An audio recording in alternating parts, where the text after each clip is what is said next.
What happens when everyone stops watching the same thing at the same time? Tonight on The Rundown, we're exploring how streaming and on-demand media have transformed shared experiences, storytelling, and culture itself. Have we traded community for convenience? And what happens when everyone is watching a different story? Let's get to it. Welcome to The Rundown.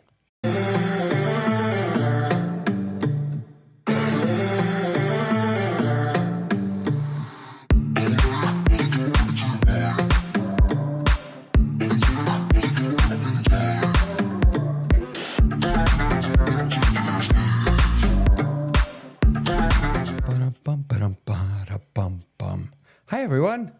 Welcome to The Rundown. Good to see you all. Good to see my friends. Hello, Tamra. Hello. Good to I love see our little you. dance party, USA. Little dance party, yeah. I think I'm dancing. I'm excited. I love being able to do the show at home because I live an hour from my home. And so if I do the show at my office, it means I don't get home till 11:30 at night. But I'm especially grateful tonight because they tore my office up. I have no floors. Half my wall is gone. Oh my gosh. Everything still works unbelievably. Like I didn't have to unplug anything so far, but yeah, they're putting it all back together this weekend. Is this like the summer renovation, or are you? This is some summer renovation. Or are you yeah. full year round? No, it's a summer 'Cause you teach renovation. So littles. I'm just very happy that I have another place to hang We're happy to have you. my microphone. Well, thank you. I'm happy to see Tony Mobley. Hello, sir. Greetings, sir. How are you? I'm doing really well. How are you doing? I have no complaints. Good. I caught a little bit of last night's show and I really enjoyed it. Fantastic. I missed the name of your guest. That was my biggest problem. Dr. Peter Smith. That's who it was, Dr. right? Peter P. Smith. Peter P. Smith on higher education. It was really, really interesting. Yes. He's done a lot. Yeah.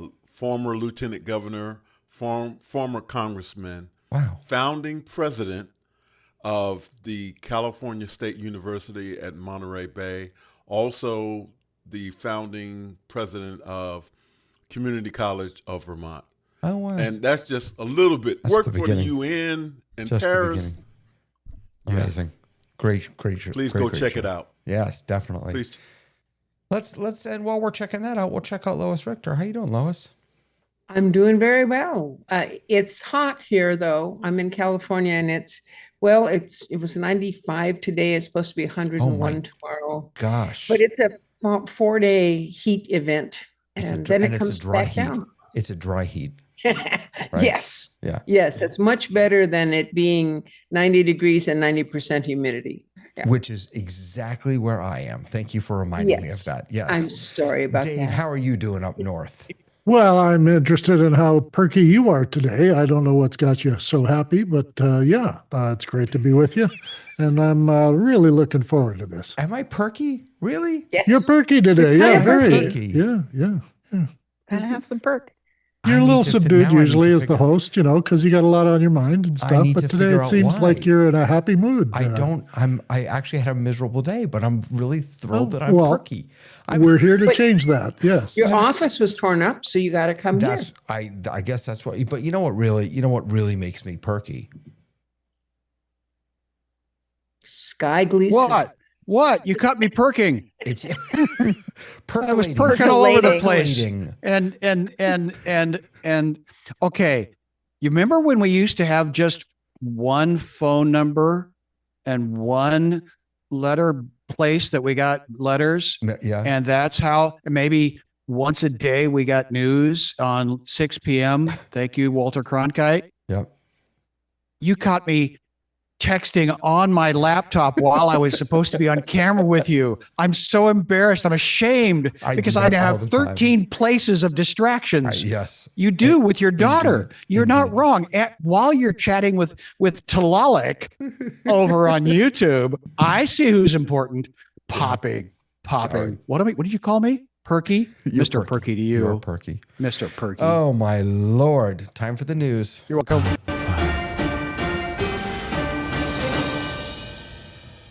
Wow, what a week. What a week. So when I originally put this first news story in, they had not yet dropped Claude Fable. I guess we'll get to that in a moment. But so Anthropic suggested, in a very strange way, I thought, suggested that we should all slow down. Like this whole AI thing, that they're about to do, they're about to do $1 trillion valuation on their IPO for. Maybe we want to slow down a little bit. So what they essentially said is that in a couple of years, I think it was a couple of years, they said that Claude is going to build itself. And so, right. So here's what we've got going here. You've got all these workers, and then now all of a sudden Claude is building itself. And this is, they say, problematic. It's really challenging. My sense is that this was born out of the, I forget the name of the model. Before it was, oh goodness, what was that model called? Mythos? Yeah, Mythos. Thank you. My gut is that when they saw Mythos, which has apparently unbelievable coding and error bug finding capacities, that they started to really think about, oh my goodness, now we can, the code can do this itself. What's so ironic to me is that they released this, I guess it was earlier this week, maybe the end of last week, and then they released the consumer version of Mythos. They released Fable, which I haven't had a chance to play with, although I did just sign up for a month.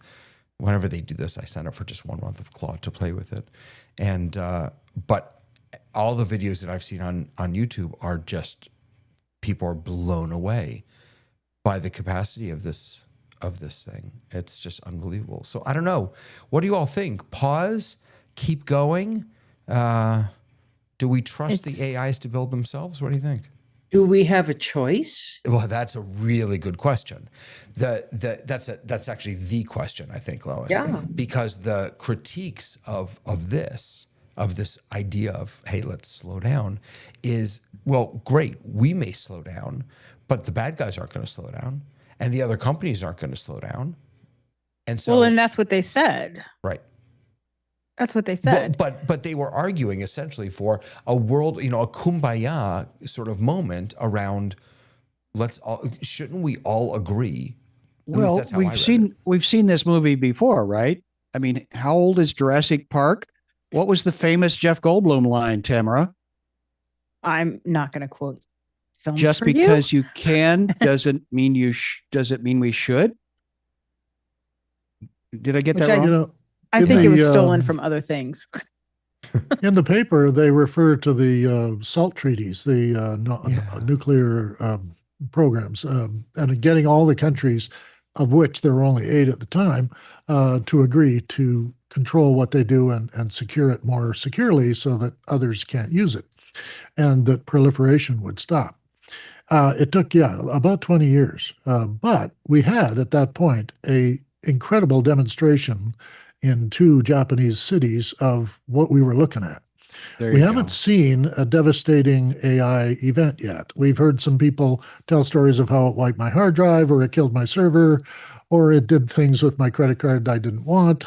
And these are 1 or 2 or 3. Dave. Now you've done it. Yeah. You've said it. The cat is out of the bag now. Yes. So all we need now is for some government agency to have an AI take over, and suddenly nobody can drive a car anymore because they did something.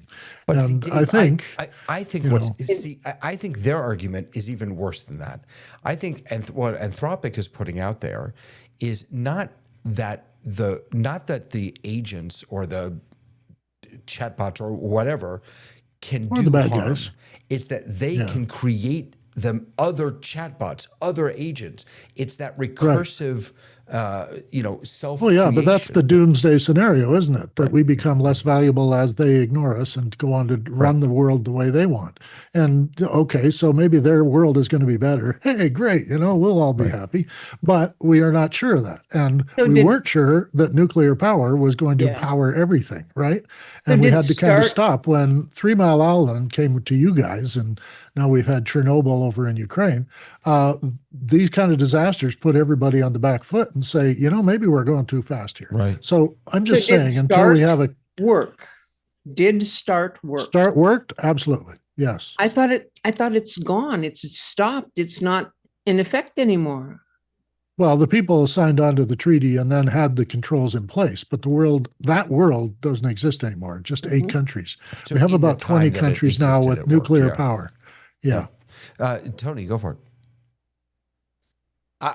I would argue that I believe that the AI that they're concerned about already exists, and that not only does it already exist, what their concern is not so much that it will get out of control, that they don't want other countries to have an AI that will get out of control. And so that's what I think is the main issue. On the flip side, there could be an argument for controlling, like right now, everybody has kind of access to AI. So if you slow the roll down, slow your roll, then there is this idea that some people will lose access because, quite frankly, I see AI, or maybe not so much AI, but technology in general, as a great equalizer for underserved communities. And so I just think that there's a mixed bag about this whole conversation. Well, it could be a great equalizer, or maybe it could be a great divider. Tamara, before I throw to you, I just want to share this one little quote from the article. It's talking about Claude's use of Claude. So Claude today, as of May 26, writes more than 80% of the code we merge into Anthropic's code base. 80%.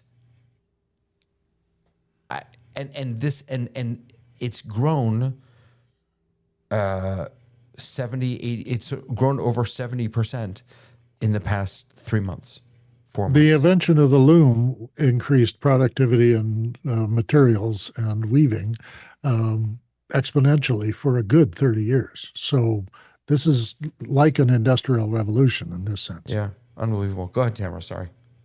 So I'm struggling a little bit with this whole thing because I read it and I feel like it's the most on brand document for Anthropic. Like, this is a company that was, people left OpenAI because they were like, this is not safe, and so we want to create the safer version. And at the same time, they rolled out their IPO, and at the same time, they have rolled out a model that they have like cordoned off for people that are not part of their special group. And I think you know how they cordon it off, by the way? They did something really interesting. If you ask about certain things, if you ask about biology, and there was something else, it automatically shifts you to Opus or one of their lesser models. Right. Which I think is, I mean, I'm one of the people who's been saying we have to have some kind of guardrails on this technology because I'm a science fiction fan and, we know where it could possibly go. But I would push back. I think that what we've seen this week with all of our little AI friends is totally antithesis to what Tony believes AI to be.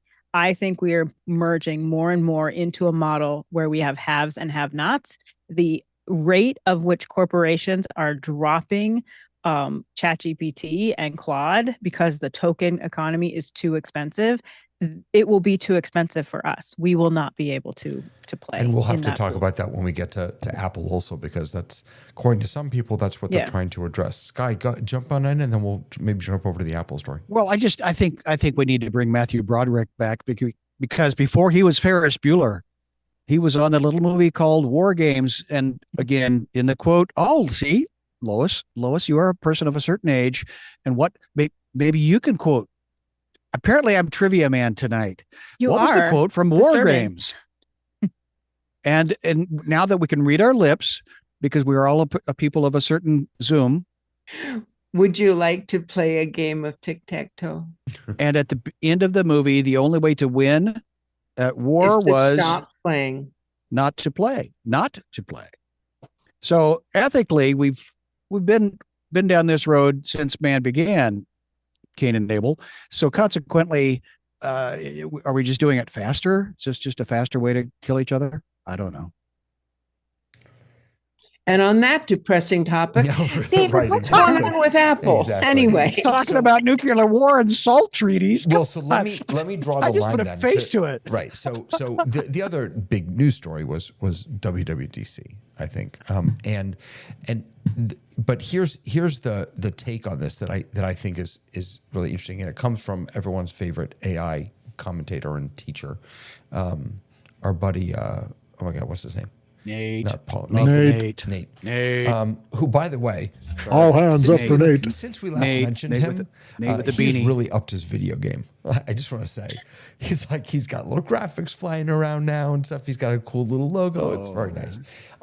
He's from Seattle. He had a couple of videos this week that were really fascinating, and he was really trying to reframe WWDC, and specifically the announcements around Apple Intelligence, and Siri AI as Apple shifting, playing a different game, essentially.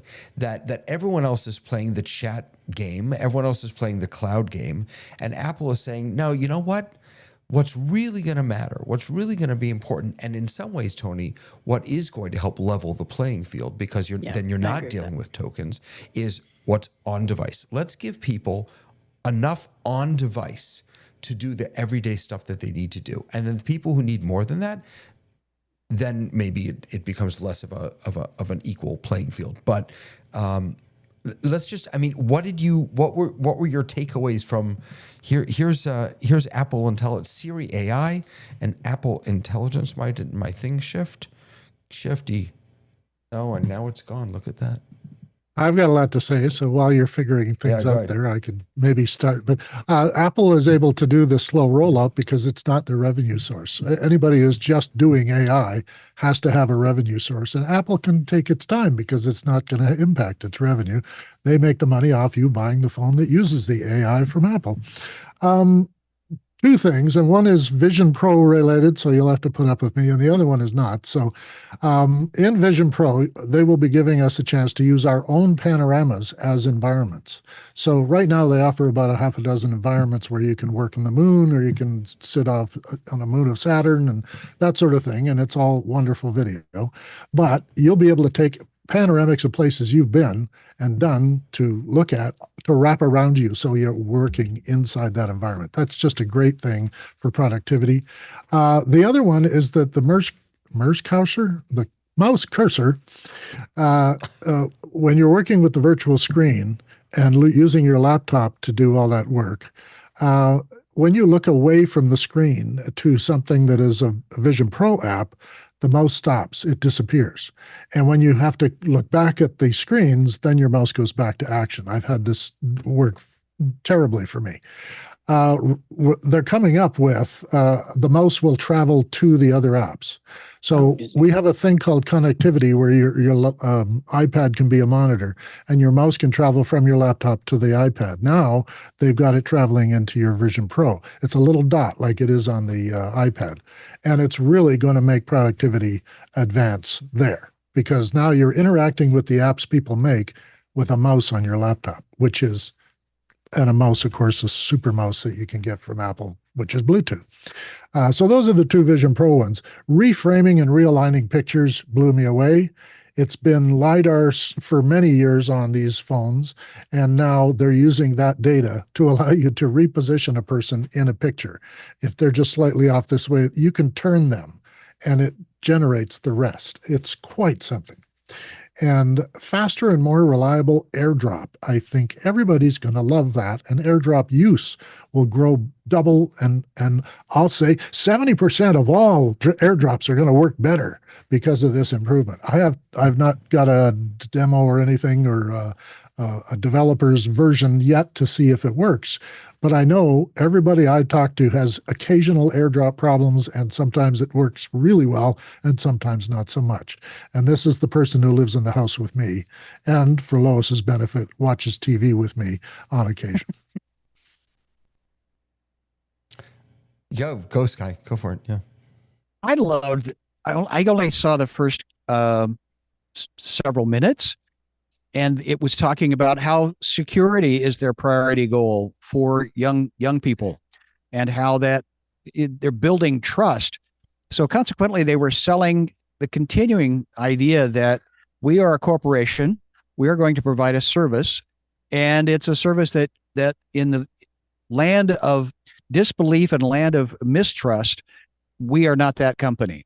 So that they went on to introduce Siri as a part of the new experience as somebody that you can trust. And now that she's going to be our concierge into the universe of, all things knowledge and all things wisdom, that's what I took away from it. Because again, how many tens of millions of iPhones are there in the world now? And so again, that they're keeping the existing customer base happy and placated. I don't understand, Claude. I don't know what this LLM means. I don't get it. Oh, but I know Siri, and she's already my friend. And now I can make her voice sound more like, right, a better voice. Yeah, that was one of the big wins, I think, was the voice piece.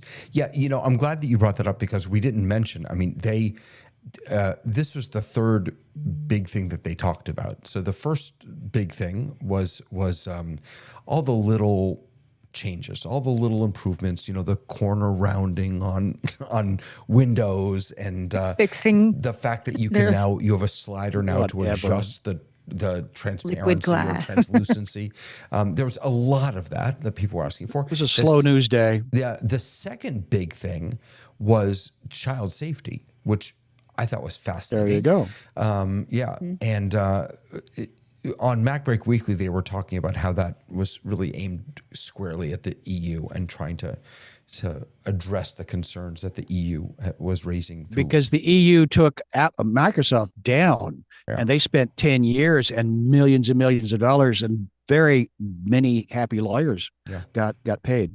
And I agree with that take, but I'm also excited about it because there are a lot of parents who it's so much easier than anything else in terms of parent controls, and they have defaults that were researched. So if it helps one kid or 10 kids, it doesn't really matter to me that it was designed I agree with that 100%. The one thing that they are still missing, which is so frustrating, is multi-user support. Yeah, I agree with that. Right now, if I want my kid to use an iPad, I have to buy them an iPad. I can't give them mine because I can't put those parental controls on it, or else I have to deal with the parental controls. Right. There's no multi-user support, and it's just miserable. And I, as an aside, from a school perspective, I own iPads in the school. It's miserable to use them multi-support in a school also. Just getting them all set up. Well, you could just get a disposable Chrome. I mean, I worked at a school that had all of these things locked down, and I got like a call. They're like, I can see that you're looking up Wizard of Oz, but the word wizard is tagged, so you can't get into that website. I was like, oh my God. Mm-hmm. So it's not great all the time. I understand locking down. There was a hidden, I haven't heard anyone talk about it yet, but at the very beginning of the AI piece, I forget who it was, maybe Craig Federighi, said something to the effect of, many companies rush into AI, but he didn't have to say anything else.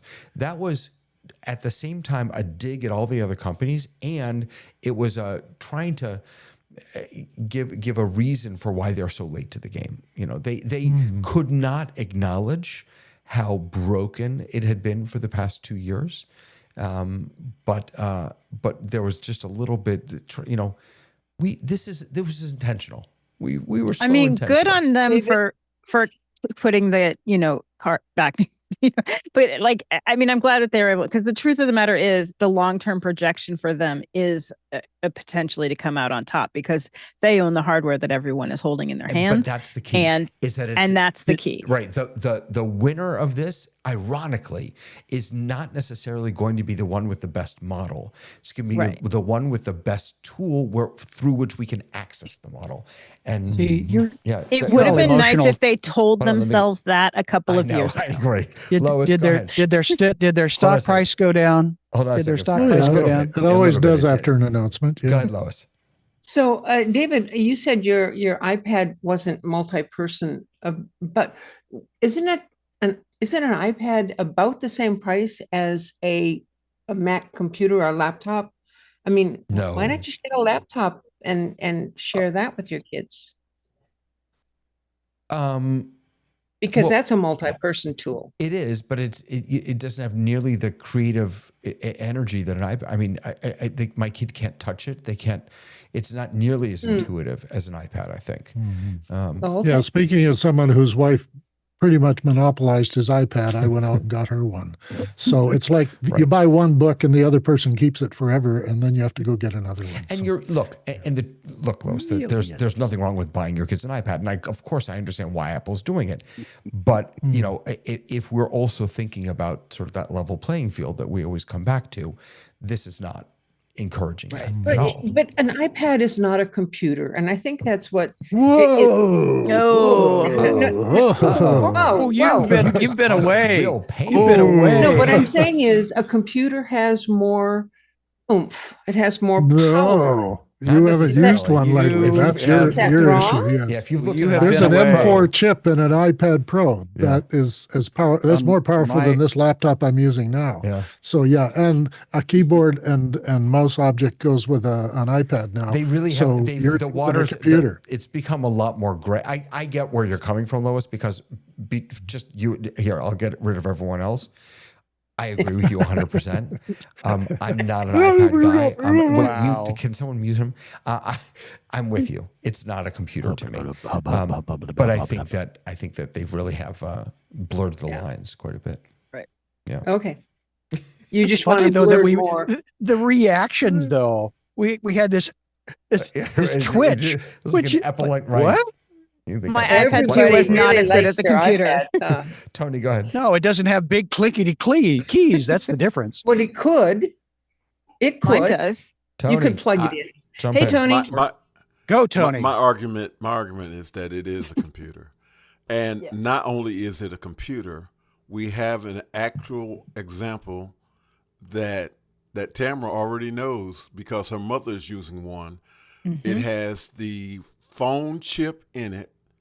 And I've been saying to anybody who will listen, particularly young people, that you have a pocket computer that makes phone calls. Yep.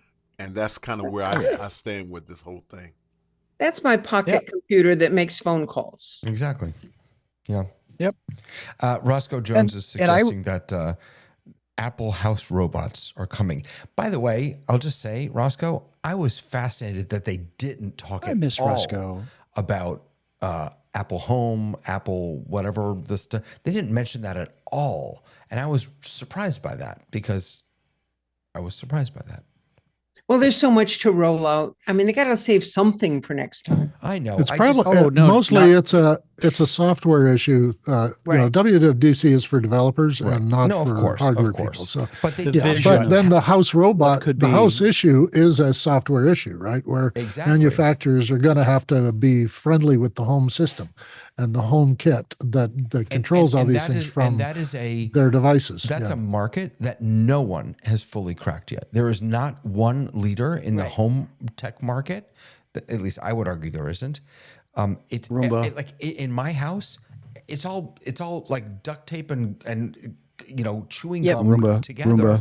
I got the Google thing there and the Amazon thing there and the Apple thing. It's ridiculous.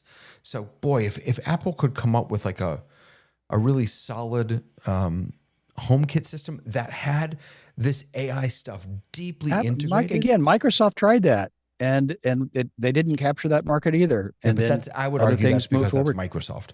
I don't want Microsoft in my house either. Sorry. I don't want my house run by a tech No, but anyway. that's I it. mean, It's The last thing, Apple has on a different level of WW, trust with consumers than Microsoft. You use Microsoft because you have to. Just your bank. Sorry. Your No, bank. you do. You use Microsoft because you have to. You use Apple because you choose to. I just think that's the way it is. the last thing on WDC that I really was impressed by is that Siri in Vision Pro Yeah. is a crystal ball. Right. You ask the crystal ball the future, and it tells you. You know what it is should Dave be? the loveliest one on Rundown? And then it says yes. You know what it And should then be? I'm It should happy. be an avatar. A little avatar. Well, should it's a pop globe. up, like It's an a little I Dream of globe Jeannie that actually avatar should pop glows. up. So in the Well, in the yeah, but vision, then you'd have to decide what she looks like, or he looks like, That's or true. what you're doing with the maybe voice. each Yeah. person could create in the their own. vision of So- things, Talalik is joining the conversation on YouTube, and he said after I talked about the war games scenario, he said yes, a human wrote that.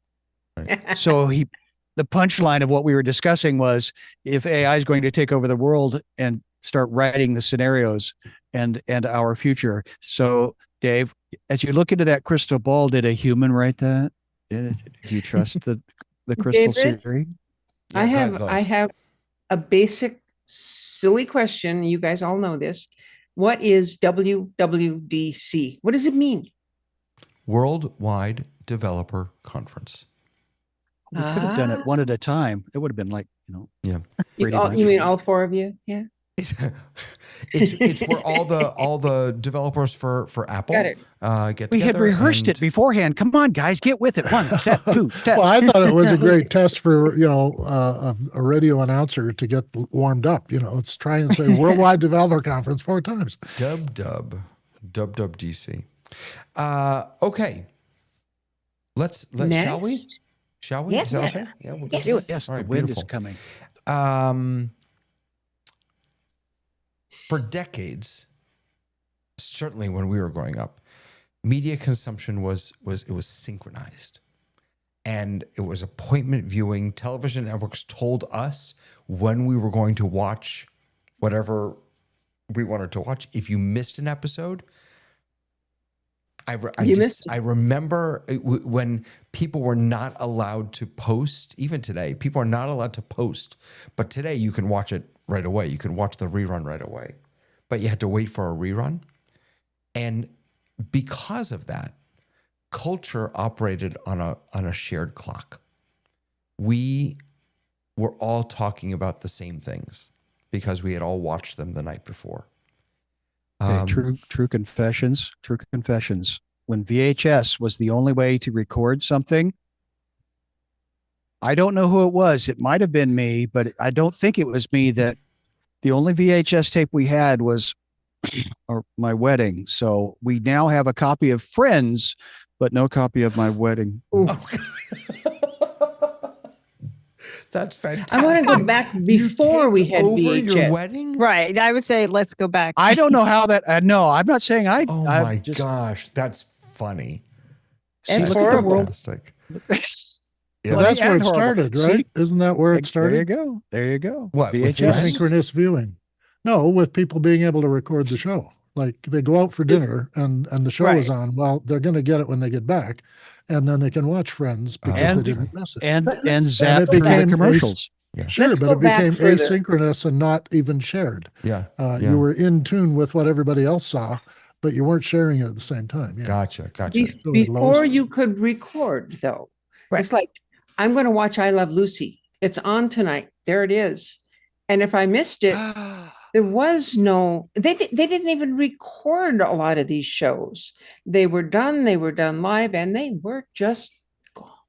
Ironically, Lucy was the first show to be recorded. Yes. Yeah. Was it really? One of my first jobs was as an Yes. intern on As the World Turns, and they had a big cabinet or a room of tapes, and they were like, "Can you go through and organize the tapes?" And it was the greatest job in the history of my life, even without getting paid, because they had chroma keys, which was basically, for anybody who might not know what a chroma key is, they would be shooting live, and then they would shoot a camera at the screen, at the camera, and get this kind of grainy, roundish version of the live show. And so I would go through and I was like putting these chroma keys of these shows in. And one of the old directors came behind us and he was like, oh, I directed this. And he goes, there's going to be a scene change right here. And it was incredible because you barely knew the scene and costume change was happening like right in front of you. So there are actual, some of these recordings do exist in chroma key form as opposed to any kind of tape. Some of them were recorded over. Yeah, because I'm sure they were. Tapes were so expensive that I heard that they went, and like Doctor Who episodes are gone. So let's make the rounds real quick. Hold on. So we'll start with you, Sky. What was the show or one of the shows Sunday night was appointment viewing for you? Disney Sunday night World of Color, because Walt Disney would take us on a journey and we get to go to Disney World, or not. Well, Disney World didn't exist, Disneyland, and we get to go on the rides. I'm in Kansas. We didn't get to do a lot of, I mean, the circus or the fair that would come to town didn't compare to what Walt Disney gave us on Sunday night, World of Color. Wow. Dave, what was your... And it was color. And it was color, by the way. And it was I remember color. The black and white. Dave, what was your appointment viewing? In my family, we all, 7 kids, 2 parents, sat down to watch Wayne and Schuster. Do you remember what channel? Channel 4. Channel 4. CBC. So Wayne and Schuster were a comedy pair, and they were kind of like Laugh-In for Canada. And they had quite a show, and a bit of a variety show too, but Wayne and Schuster were the 2 comedians. They actually went to the States for a while and became famous for a little while, but then that kind of TV disappeared. Yeah. But yeah, that was appointment TV. I'm with you on Disney and Ed Sullivan. Yeah. Yeah. Lois, what was your appointment viewing? So I unfortunately don't remember that far back. There was George and what was her name? His wife, who was the ditziest person in the world on camera. Oh, George Burns. George Burns. And what was his wife's name? I'm gonna blank on that one. Anyway, Phyllis? Gracie. Phyllis? Gracie. That's it. Gracie. George and Gracie. George and Gracie. Okay. Absolutely. And It took I'm not 4 sure brains for that to happen, by the way. No AI involved, 4 brains. I've been yelling it, but I was muted. So I'm not sure that was the first one. I'm sure there was things when I was younger, but I do remember that show. That was a good show. Tony, what's yours? Oh, that's a hard one. I want to say Gunsmoke, but I really think it was FBI. I need to say FBI. Or Dragnet. Sponsored by Ford. Yeah. Yeah. And Tamara? I have so many, but I'll just pick 2. The oldest that I remember being my appointment TV was Little House on the Prairie, Monday nights on NBC. And then the one that I remember being the appointment TV with my dad was we watched Dallas and Falcon Crest on Friday nights on CBS. We do another round with what you weren't allowed to see. Right. And David, what's yours? I have a bunch. MASH. I mean, from when I was really Oh, so MASH. But that's not that old. Well, for me, it feels old. MASH, by the way, I'm sorry if there's noise. Someone's printing in the printer behind me. MASH, what else? There was Lucy, I Love Lucy was appointment viewing for me. Yep. What else? Gosh. I mean, even later on, ER was serious appointment viewing for me. All of NBC Bonanza was appointment viewing for most of Always America. say again. Do you remember 30 all something? Of NBC on Thursday night, because Thursday night at ER was 11 o'clock and Friends was 8 o'clock. Yes. And they owned that night for Yep. years. Since Cosby. I think Okay, Tamara, tell us about the wall of programming. Did you ever go past the programming wall at the studios, and they were putting the postcard? What you know what I mean by? Yeah, so ours was because the competition, you're up against somebody. Yeah. So what I can tell you from when I this was 25 years ago, so long ago. But every May, every studio has ours were like little tiles. They're colorful tiles. So every network had a little tile, and you can move things on and off pretty easily. But the thing that would happen every May was everyone would get little pieces of paper that they could go into, and all the executives would go into closed door meetings where they would like hash out what the next thing was going to be. Very early on as an internship, I worked in network research, and those guys would say, okay, on Monday nights, this show does really well. And so this show, and they would go through every single new pilot and say where it should fit on the schedule. And then they would kind of hash it out and figure out that schedule, which they would announce in May at upfronts, which they still do, but it's a little bit lesser than it was then, to get all of the advertising sold. Okay. I just Googled shows from the 80s, because that's what the stuff that I'm going to remember. And I forgot, like, the A-Team, the Cosby Show. A-Team I love. I love Night Court. I loved Greatest American Hero. I think that was older than that, though. I loved Greatest American Hero. My husband just walked by and snuck in the corner, and he said, 1950s, Butch Cassidy and the Sundance Kid. There you go. Yeah. Cheers. So look, I mean, this is fun. And ABC had the Friday night family comedy night. They had that kind of locked in. You know, now we don't ask anymore. So what's on tonight? Right. That's not the question. Well, I ask myself, I have a schedule. But is it live TV? Yeah. Okay. Most people other than Lois don't say what's on tonight. Right. And now it's what do I feel like watching? Now it's, you know, it's let's peruse through Netflix and all these other Amazon Prime and all these other services. And what it means, though, there's what to be said about the content of the shows that we're watching. But the piece that interests me is the shift from shared schedules to personal schedules. That we've lost that water cooler connection, that shared experience. It feels like we're missing something. I think it's bigger than that. Did you see that TikTok? Did you see that YouTube? Go ahead. I'm sorry. I think it's not just shared experiences. It's shared experiences with someone who fundamentally doesn't believe the same things that you believe. Because we are now in a situation where not only do we watch Netflix and we watch things on our own schedule, your homepage of your Netflix looks completely different than the homepage of my Netflix. It's completely different. Like the chances of us even finding the same shows is like next to nothing. So I think one of the things that we're really lacking is the ability to share an experience and have a conversation with people who don't believe the same things that we do. And so you never had to talk politics. You never had to talk religion. You never had to talk anything else when you had something that was a shared experience that you could both enjoy and could base a friendship off of. And I think that's a huge loss. Yeah, Lois, jump in, and Tony. So I hear what people are saying about everybody had the same experience. But do you remember when you were a kid? Now, this was in the 1960s.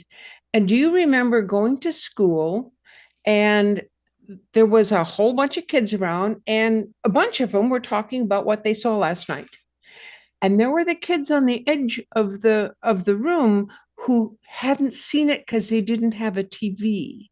And so they would listen, and then eventually, once they figured out what was going on, they would pretend that they'd seen it. But I don't think we were quite as monolithic as people seem to remember us being. Well, we were in the mass media era. Right. Media wasn't as mass until we got things like radio and television. Broadcast, not narrowcast. And cable TV came along, gave you narrowcast and bundles and that sort of thing. And your local station. Yeah, I kind of felt that network TV got broken after a writer's strike, and then reality TV took over, and it wasn't real. And we all knew it. And it broke our trust in storytelling because they were just manipulating us with will he or won't he? Are they, won't they? Is he going to get voted off the island? None of that really mattered in our real lives as they might if you're watching an episode of ER and everybody's talking about how amazing it was, that was the problem and nobody could figure it out. So you got that sense that you were participating in the viewing with other people, and then you couldn't wait to get to it. I had a crew of people on a Friday morning who had to set up for a live show, and they were watching Hill Street Blues, the bunch of them. them on Thursday nights. And then they'd come in and it was like Gossip City. You'd think there were little old ladies with knitting. Just, did you believe what he said to his wife the other? And I'm going, I'm not watching the show. I'm kind of busy on Thursday night, so I'm not watching the show. And I was really intrigued by the effect it had on them as a collaborative thing that they could all talk about while working, while doing their job. And that's exactly that's the Right. experience that I fear that we've lost. Okay, Tony, so Nick, hold on so one second, Scott. Let me just get Tony. Tony. Yep. I just want to say I think the last corporate or group of viewing that really included everybody, at least for me, was Game of Thrones. Because it seems as if that was always a conversation the next day. I haven't seen Game of Thrones. Never saw it. That's so funny. Wow. Wait, real quick vote. I didn't see it either. Who's watched Game of Thrones here? 2 people. That's hysterical. I tried. Oh, Tony Okay, and I how well, you about see, Tony and I got the message. You see, the memo came and you guys weren't. Anyway, yeah. But The Game other of one, of course, Thrones is landing on would the have what been a show started that all I that watched. was Roots. Roots was the first of those to do the miniseries over weeks and really draw the audience. That one was amazing. And there was the landing on the moon. Do y'all remember that? That was I also, think you know what? distinctly remember that. But so That was a that's, global that's audience. actually interesting, Lois, That- because we do still have that, right? Like the other a couple weeks ago when I'm forgetting the name, we had the big launch. The Artemis, Yeah, yeah. You know, that was a worldwide. Like everyone was kind of watching. So you're right. We haven't lost it completely. I I was was talking about the running- first Oh, one. yeah. No, I know. Not- you were I was talking about- running I it know. There was a casino And I was running on the night the Artemis launch was going to happen at 4:30 in the afternoon our time. And I had the whole gang around me with my phone watching the launch. Like it was on the counter there and they all are on either side of me watching this event.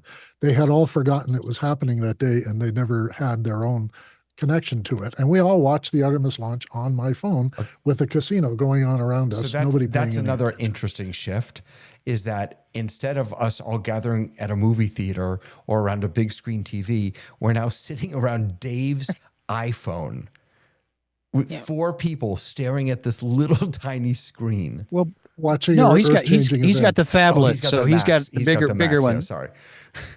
Sky, go ahead. Well, I'm just curious because I'm going to tease us now because I'm actually anticipatory about the next Ted Lasso that's coming out. I'm kind of giddy and want to see it. I want to see it together communally. And then, but I did see on FIFA. Oh, not a fan. Not a fan. I know. Wow. I never got into it. Just never got into it. You have it Never is saw it's it. like beer. It is definitely an acquired taste. But once you do, oh, the writing is just stellar. But, But that's But me. I- something else. but out, I and this won't goes watch for- that And appointment. Clarkson Farm is the other one that I'm good. It's But number here's 5 the is problem coming with out. these. Here's the problem with these, and this I think goes for Game of Thrones also, Tony. The reason I never got into Game of Thrones is that I don't have HBO, There, that was my barrier. and you know, and the reason I'm not into Ted Lasso is because I don't have Apple TV, and so this is another piece And of you the call puzzle yourself here, a is that fan. because now everything is gated behind walled gardens, all the content. Not And all this the is content, starting to of happen course. with It always sports. has been.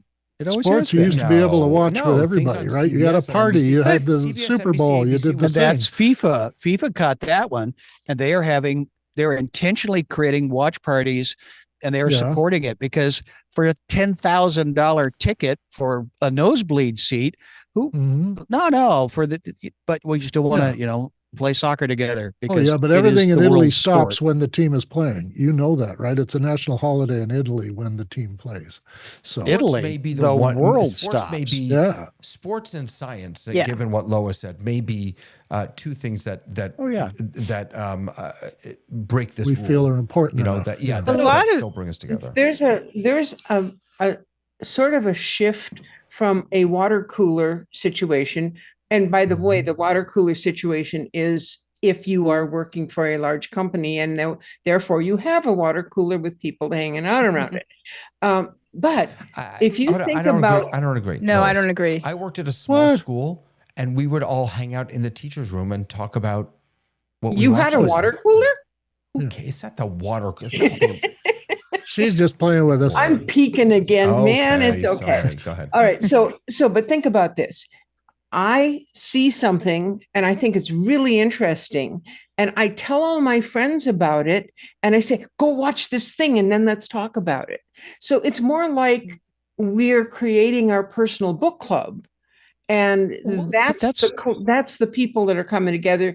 We're seeing things separately. We're not getting together to stream something, but then we're intentionally arranging a time to talk about it. So maybe our water cooler is now morphed. It's shifted. Well, that's the But I origin. think origin. it's That's we've the- shifted behaviors though. Mhm. Because here's the thing. You mentioned Ted Lasso. I'll watch Ted Lasso. I will absolutely not watch it one episode at a time. No way. I will wait until after the entire thing drops and then I'll watch the whole thing. So like that's a I'm completely with you on that. different behavior. Yeah. So while you're watching Ted Lasso one at a time, I'm going to watch whatever thing, the ever seasons that I haven't seen of something else. Do you So, and remember- I'll tend to wait until they're all done. I'll watch 4 seasons at a time as opposed to even 1 season to 2 seasons. Yeah, I agree with you there. I've watched West Wing at least 12 times, every single season. So good writing. I'll sit down and I will. It'll Just take me finished a it. week or two, but I'll watch every single episode in a Absolutely. row, and it's. I mean, that's Just as now good that I every say time. that out loud. Yeah. I'm Now, realize I that that's a did little watch sick, West but- Wing as appointment TV. I did too. when it came out. Absolutely. And I've watched it every year probably. And for I'll the tell last you week. something that here's something else that it's changed. The new way that we consume media has either played into or has benefited from the next day delivery world that we live in, because Right. I remember on what was it? West Wing was it Monday or Tuesday nights? I don't remember what night it was, but the next Wednesday morning, for a while, Sunday for a while. the next morning, I would already have a pit in my stomach that I had to wait, and I would be counting down the Right. days. And now, I can just That's I can brilliant writing. But see, something else happened during the time of West Wing, because West Wing was up against around the same time as Sopranos. And if you recall, the first season of Sopranos, it was the longest we'd ever wait to see TV. Before you would go one season and then you'd get to rewatch the entire season over the summer to be ready for the second season. When Beverly Hills 90210 came out, they realized they could have a summer season. So then that shifted that.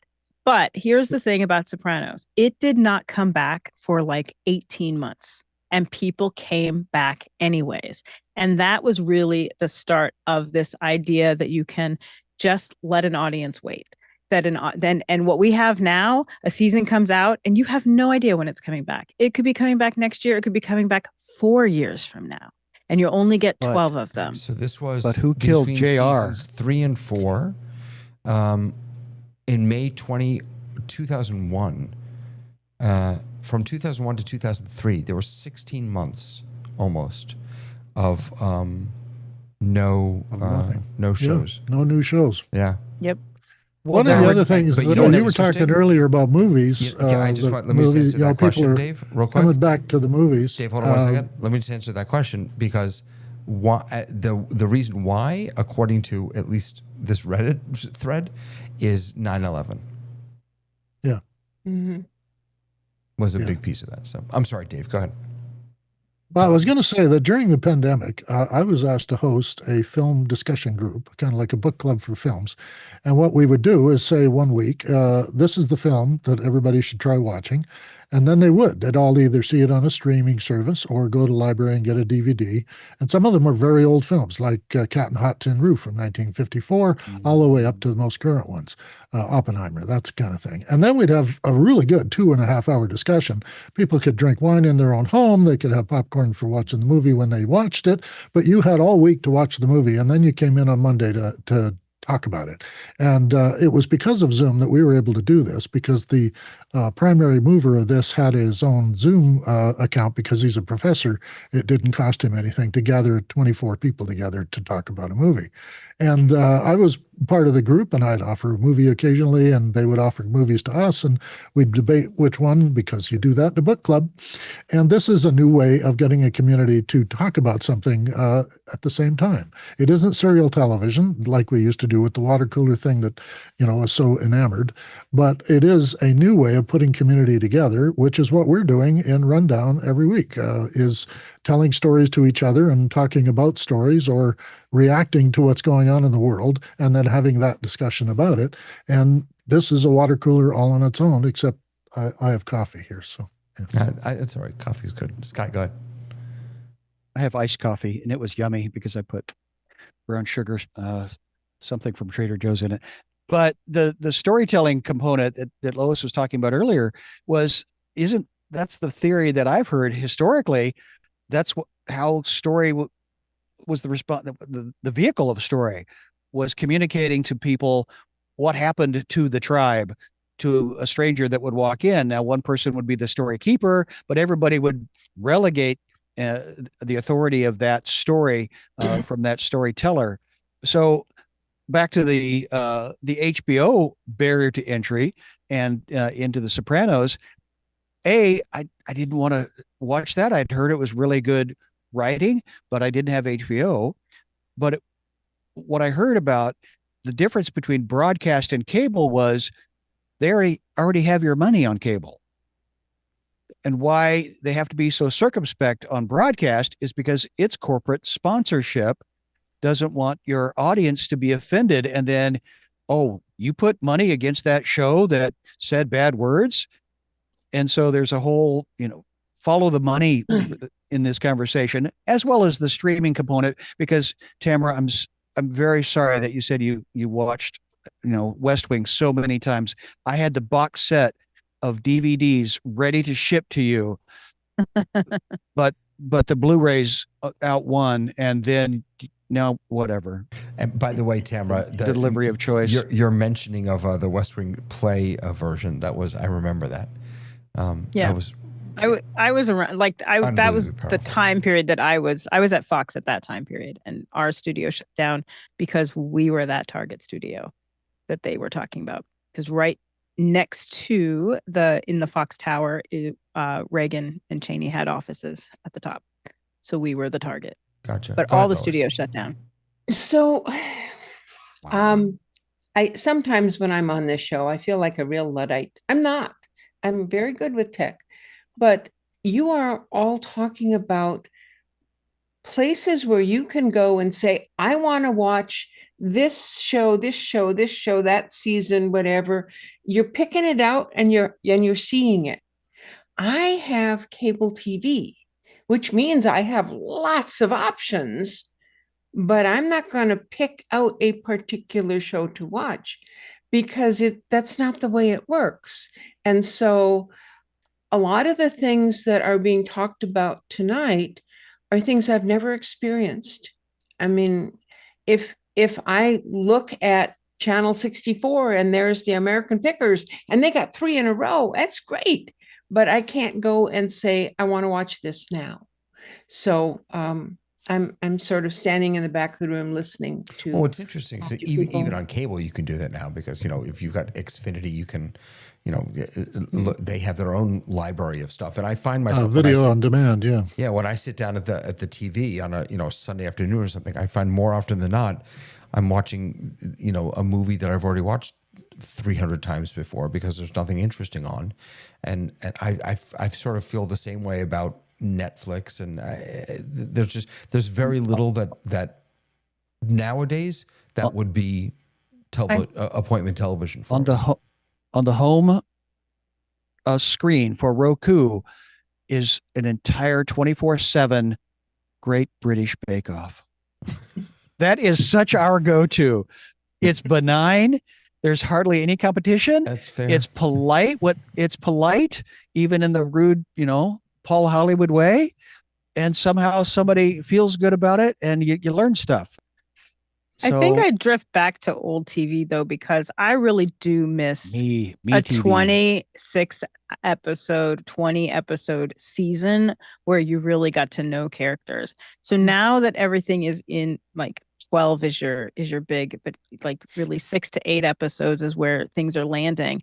They have these beautiful, lots of stars, beautiful setups. Everything is so lovely, but you just don't get, and it's not even that it's bad writing. There's some great writing out there. So it's not even that, but I just feel like there's something that's missing out of that connection of just getting to know more. And I'm a little soap girl. So I like, even now I'll watch YouTube of like old soaps that were on, and I'm like, just that everyday stuff that was written. It was so brilliant. And I just don't feel like I get that. I'm not connected in the same way that I was when you just invested that much time into one group of characters. Here's the banner here's the banner on my Netflix right now. And I want to be clear, I've never in the history of my existence watched soccer. Never. Right. The banner on my Netflix is not even a TV show. Right. It's a video game. Number one, I've never played a video game. Number two, I've never watched soccer. So no, but three minutes ago I said FIFA, and you think the microphone was turned off? That's true. Silly you. Good point. Silly you. Good call. Yeah. Yeah. Glad I didn't say something. I'd like to bring in the fact that the streaming has given. It started with cable channels, where HBO was a cable channel and you could subscribe to it. Mm-hmm. And it allowed HBO to do things they couldn't do on network TV, tell a better story, take longer to develop characters, to have arcs in the story that were more interesting than just getting to the commercial break. And people were really intrigued by better stories from Rome, from Sopranos, to all the other ones that really hit widely and got everybody to sign up for HBO. The cable companies ruined it by attaching other things to HBO so that it would cost you more to pay for it, because you got 5 other channels you're never going to watch. And then we were watching baking shows and that sort of thing on other channels. I think, movies have always had that opportunity to tell a story in its entirety for a common audience. Theater is the same way. These ancient stories are still being told in theater, and the Greek trauma is still a very big theme in a lot of things, opera included, just for Twilight's benefit. But I think I've been reading McGilchrist far too much lately, and he talks about how the left brain has pretty much dominated and has devalued story. And as a result, it devalues sharing experiences. Now, that's where story is a way when people share an experience. It was mentioned earlier about, the guy left the cave and he learned a better way to hunt, and he came back with it and everybody hunted better. I think this group is great because we're sharing experiences about these new technologies we're having fun with, and we're learning what a new community is like. And we're, like Lois says, we're always talking about, it used to be like this, or my experience with that was, the church service I couldn't attend was on the Zoom call and I could watch from my bed. So these kind of things are what we talk about here every week, is how it's changing who we are. And I think it's really wonderful. But I think story is always, for human development, the way we do things. And there isn't a culture on the planet that doesn't have a storytelling tradition, because it's the way things are transferred and shared. I wonder if AI becomes sentient and takes over itself, what myth will it operate by? There's, you raised a really good point that this change is not necessarily a bad thing. One of the things that it's made me think about is the types of communities that shared media or lack of shared media creates. Shared media, when everyone, not everyone, but when everyone, most people are watching the same thing, there's no space for, there's very little space for what I really care about, and finding other people who share that deep value or that deep care. What we have now, instead of these, everyone's watching X, Y, or Z, we have Tony and Dave who are watching Game of Thrones, and we have Sky and Lois who are watching, and the communities that are built, the micro communities that are built, may be even stronger than those macro communities that we have had up until now. Tony, go ahead. The other thing, I agree with you. And the other thing I would say is that I kind of look at it a little bit differently in terms of the 10 episode thing. Because for me, the 10 episode thing is really like a mini movie because it'll be 50 minutes, which is almost an hour. And so you have literally 10 hours of a season. And so that, I mean, you know, I think that's a great thing. I'm really sort of, I'm just a sci-fi geek. And so when it comes to anything that's sci-fi, you know, Babylon 5 and all the Star Treks and Galaxy Beyond, Babylon 5, Battlestar Galactica. Battlestar Galactica, anything that's Time Tunnel, I would just go way back. Time Tunnel, you know, any Lost in Space, you know, anything that's sci-fi. Twilight Zone. I love it. And so now my newest thing is I'm all in on the new season, well, the recent Star Trek, the Strange New Worlds. I think that's one of the best Star Treks that they have ever created.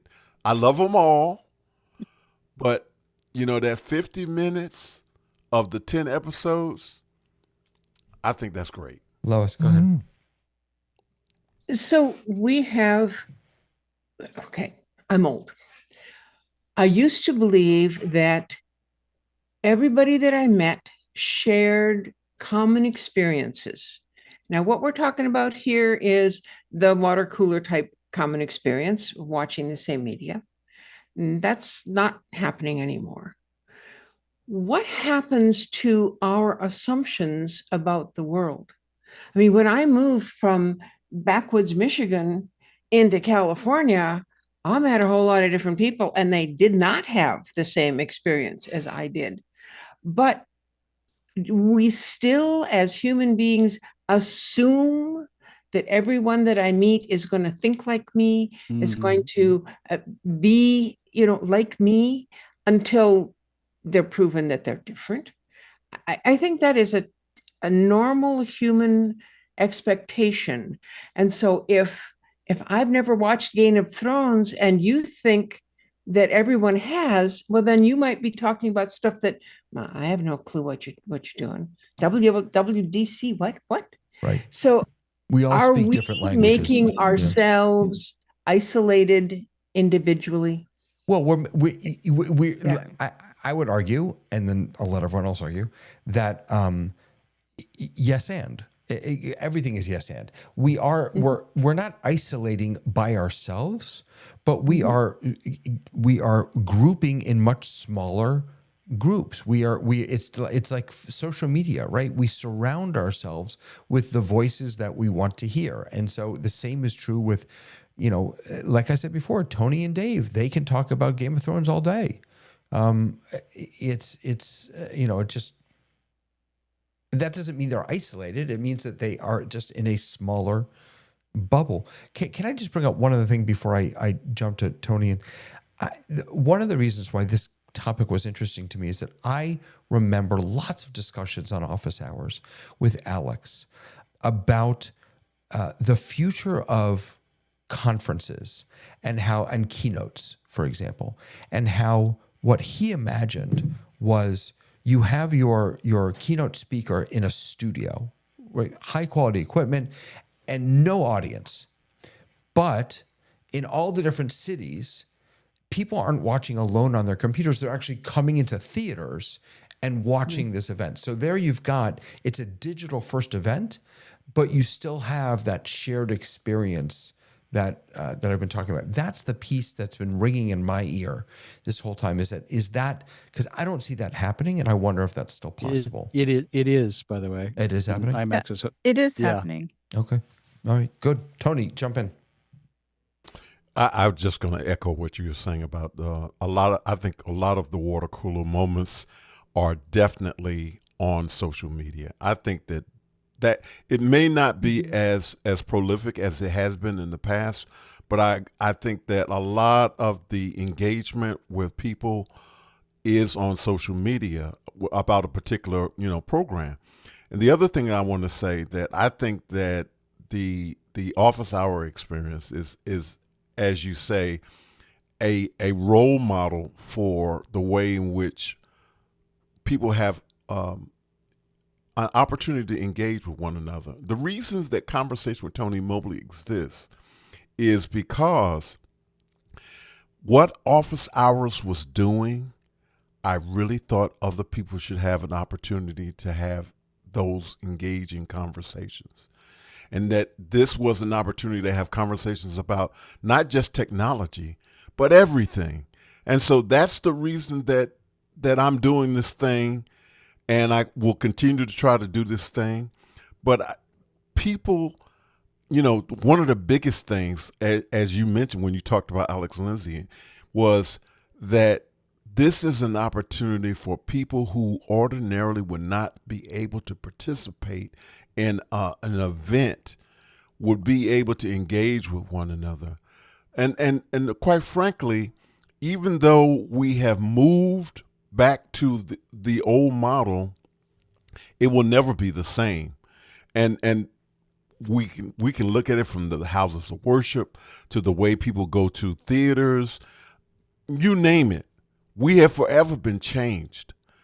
But I think that there needs to be a more of a push for having the kinds of conversations that we're having right now, the things that I had a fantastic training session in after hours with Chris Fenwick about using Final Cut Pro.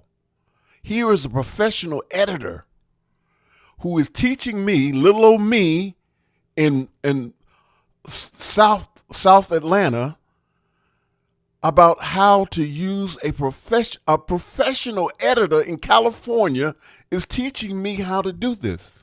So we are in a position where change has forever been, but I think this is a positive thing because, like I said, I'm just a regular person.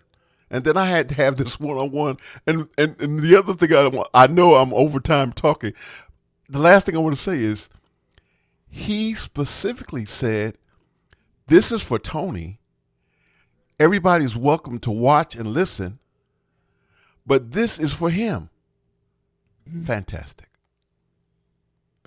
I think it's two Join separate us things. next Thursday at 9 p.m. Eastern, 6 p.m. on Rundown, the live show that may or may not have a point, but it will always be fun. We'll always be doing it. Yes. I think the thing is that I miss. You're welcome, Dave. I agree at 10,000%. Need some music. That people have been able to find each other like people have been able to find like people, and that we've been able to go deeper in conversation. And I think that is amazing and life-changing. The piece that is missing is the piece that in my household, we had to fight over who was going to watch which television show. Right. So even though I could talk about the thing the next day, that maybe was not my first choice. That was my second or third choice. I lost that week, right? So a lot of times people watched things that they would not ordinarily be exposed to, but they were exposed to it because they lost the fight in the room that day, or there just wasn't anything else that seemed more appealing than that thing. But then they were part of a cultural conversation because they had watched the thing. And that piece of it is the piece that I feel like we have to fight for. We have to fight for theater. We have to fight for movie theaters. We have to fight for shared spaces where people can sit down with the guy next to him who doesn't believe anything like them and turn to them at intermission and go, wow, did you see that? Because that piece is detrimental to our society. What you're talking about, Tony, is the positive and is the most amazing thing that technology has to offer. And I believe in that at 10,000%. But I also think we're missing something by not being able to have shared experiences of people who don't know anything like us, who don't think the same way. If we don't, Lassie will be out of a job and little Jimmy will be down that well and nobody will save because Lassie doesn't have little Jimmy. Yeah. So one of the things sad day. that thinking about what Tamara's just saying, we had some work done in our house. So I had construction folks coming in and working on the house. And these are people who have, I don't know them, and they don't have any inclination towards what my political persuasion is or anything else. And so how do I meet them? How do I talk to them? Well, we settled on artwork. I showed them my art and they said, oh, that's cool. How'd you do that? And that got us going. So no matter whether or not we have a shared media experience to lean into, I think it behooves all of us to talk to people that aren't like us. I mean, wherever you meet them, just talk to people. Happy talky, happy talk. Oh my God, what is that I guess from? the feeling I have is that we still South want a Pacific. story. We still Absolutely. need stories, and we need a common myth that connects us. We had before we had great transportation issues and great communication technologies. People were living in geographic areas and had common stories and common myths. And now we have, we all understand Greek myth, but I'm not Greek. So the sense that we have a new myth that has to be created around what we do today and how we do it is something I think more of us need to be working on. Agreed. Yeah. I'm getting kicked out of my office because it's after 10:15 my time. Noise behind me, so I apologize. But what a great conversation. And so here's what I'm taking away. Here's my next question. Okay, you know what? Apple had a one more thing. We're going to have my next question. That I just decided. Here's my next question for next week. So Inspired. we're not all watching the same thing anymore.